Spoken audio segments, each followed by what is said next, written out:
Friends, welcome to my channel. Natural మట్టి పాత్రల తయారీ. ఇవన్నీ మొత్తము మూతలు అన్నట్టు కప్పినము ఎండలకు. ఇప్పుడు వడలు ఎక్కువ కొడుతున్నాయి కాబట్టి వడ దెబ్బ కొట్టి మొత్తం క్రాక్లు వస్తున్నాయి మధ్యలో. అందుకని ఇట్లా మొత్తం కప్పి పెట్టినాము. బుంతలు కప్పినాము అన్నట్టు. కప్పి పెట్టేసి తర్వాత ఒక 2 రోజుల తర్వాత తీసి మొత్తం ఫినిషింగ్ చేయాలన్నట్లు. ఇంకా ఇవన్నీ ఈ మొత్తం అయితే ఫినిషింగ్ చేసి ఆరబెట్టి ఒక దగ్గర మొత్తం బోర్రేసినాము. ఇవన్నీ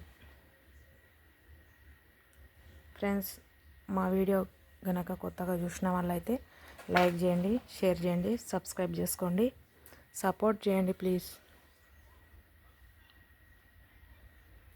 మీరు సపోర్ట్ చేయడం వల్ల మేము మరిన్ని వీడియోలు తీసి అప్లోడ్ చేస్తుంటాము. దయచేసి ప్రతి ఒక్కరూ షేర్ చేయండి, తప్పకుండా లైక్ చేయండి. Okay friends, bye.